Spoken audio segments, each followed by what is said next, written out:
ते झालं, त्या माशांचा जीव गेला. पण असं प्रत्येकाला वाटतं ना, प्रत्येकाला वाटतं की माझा कोणाशी तंटाळ झाला नाही पाहिजे, माझं कोणाशी भांडण नाही झालं पाहिजे. हे विनंती कराल का? फक्त सकाळी उठलं ना, देव पूजू नका, आई बापाच्या पाया पडू नका, मंदिरात दर्शनाला जाऊ नका. ज्या ठिकाणी माणसं जाळतात ना, त्या ठिकाणी जाऊन त्या स्मशानभूमीचं दर्शन घ्या. ती म्हणा बुवा काय तुझ्या डोक्यावर परिणाम झाला का, काय सांगतो. फक्त जायचं आणि म्हणायचं मलाही या ठिकाणी यायचं. काय म्हणायचं? मलाही या ठिकाणी यायचंय. तिथं जर जाऊन वैराग्य ज्याला तयार झालं ना, तारीख लिहायची नाही, कोणत्या दिवशी यायचे. 2 दिवस फक्त ठेवायचे, 10व्याचा आणि एक जो जायचा आहे ना, तेवढ्या 2 तारखे फक्त मांडायच्या नाहीत. त्या ठिकाणावर जायचं, रोज तिथून पाया पडून घरी यायचं. तुम्हाला इच्छा सुद्धा होणार नाही भांडावं लोकाशी म्हणून. चला जाऊ द्या तिकडं, जास्त विषयांतर बी होऊन देणार नाही. म्हणून हे पाप सगळं राजा धर्माच्या खात्यात जमा झालं. मलाही वाटतं महाराज आम्ही काय अंधारात पाप करतो, अंधारात शेजाऱ्याचा बांध करतो. इथं नाही कोणी तसं. अंधारात शेजाऱ्याची कणसं चोरीतो इथं नाहीच कोणी. सगळे सज्जन आहेत. आपला माझा जुन्नर तालुका आहे ना, त्याच्यामुळे माझ्या तालुक्याला कशाला नाव ठेवू. पण भाऊ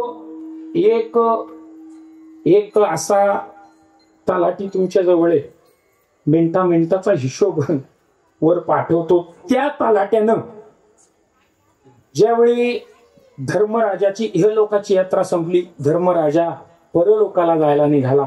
तो धर्मराजा किती पुण्यवान होता ते मी सांगतोय. आणि मला मुद्दा काय सांगायचा आहे की त्यानं 25च पैसे दान केले होते. तुम्ही काही साधक म्हणाले किंवा तुम्हीच थोडक्यात म्हणाल महाराज आम्ही पैशावाले, पैशाच्या जोरावर पुण्यवान बनू, देह पुण्यवान बनू, वाणी पुण्यवान बनू, देह पवित्र बनू. पण ऐका, दृष्टांत ऐका. ज्यावेळी धर्मराजा जायला निघाला, जात असताना सगळ्यांचं पतन झालं.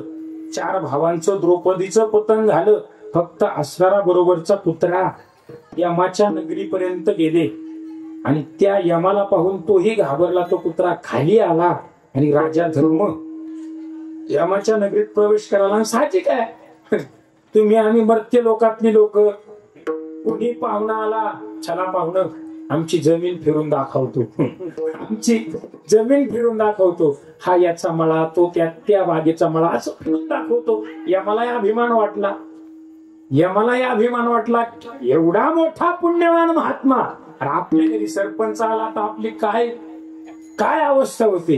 तर हा ज्याला कधी स्वप्नात हा धर्म आठवला नाही, असा पुण्यवान महात्मा राजा धर्म यमाच्या नगरीत गेला. आणि यमाच्या नगरीत गेल्यानंतर यमाला सगळे कारखाने फिरून दाखवायला सुरुवात केली. धर्मराजा फिरत असता एका कारखान्यात, नाव कशाला घेऊ आपण, नाव नाही घेत कारखान्याची नावं, तुम्ही तुमची पहा. कशाला या चांगल्या गादीवरून त्या कारखान्याची नावं घ्यायची. एका कारखान्यात राजा धर्माला, कधीच राजा धर्मानं त्याला दुर्योधन म्हणून हाक मारली नाही. सुयोधन म्हणून हाक मारायचा राजा धर्म. तो सुयोधन दिसला आणि धर्माला दया आली. धर्म तिथंच उभा राहिला. मला वाटतं श्री तुकोबरायांनी ते प्रमाण इथंच खर्च केला असं बरं का. अनेक जीव त्या कारखान्यात वेदनेने व्याकुळ होत होते, तडफडत होते, त्यांच्या अंगाचा दहा होत होता. ते जीव, धर्माच्या अंगावरून लागणारा वारा त्या जीवांना लागायचा, त्यांच्या अंगाचा दहा शांत व्हायचा. मला वाटतं हे प्रमाण आला शीतळ शांतीचा वारा, तेने सुख झाले या शरीरा, विठ्ठला पातकांचा थारा, गळी काळाशी धाक दरारा. प्रमाणाला सोडून बोलणार नाही. श्री तुकोबारायांनी हे प्रमाण तिथं खर्च केला असावं. कोण कुठं वापरतं मला माहित नाही, मला टीकाही करायची नाही. तर ते कारखान्यात असणारे जीव म्हणायला लागले, कोण असा पुण्यवान महात्मा आहे, या महात्म्यानं अजून अर्धा तास या ठिकाणी थांबावं. ते यमाच्या दूतांना सुद्धा दरारा सुटला. ते तू सुद्धा आमची शिक्षा, आमच्या अंगाचा दहा थांबला, आमच्या अंगाची शांतता झाली. या महात्म्यानं अजून 1 तास अर्धा तास इथं थांबावं. यमानं असं हाताला धरलं, धर्मा तू जर इथं थांबला बुवा तू जर इथं थांबला आमचा साठा बंद, आमचा कारखाना बंद पडेल. म्हणून राजा धर्माला यमानं असं पुढं घ्यायला सुरुवात केली. पण श्री तुकोबाराय म्हणतात, धर्म हा कृपाळू आला से जवळी, धर्म हा कृपाळू आला से जवळी, गेला तो पाताळी वरी नये. धर्माला पाहून तो सुयोधन लाजला आणि तळाला गेला. पण श्री तुकोबारायांनी पहिलं वाक्य काय वापरलं? धर्म हा कृपाळू. काय म्हणाले श्री तुकोबाराय? धर्म हा कृपाळू. धर्मराजा कृपाळू होता, दयावान होता, धर्मानं वागणारा होता. धर्मराजाला दया आली आणि धर्मराजानं असा हात कारखान्यात घातला आणि सुयोधनाला ज्यावेळी वरती काढायला गेले, सज्जनाव एवढा हात धर्माचा गळून पडला. काय आहे का? 25 पैसे किती दान केले होते? फक्त 25 पैसे.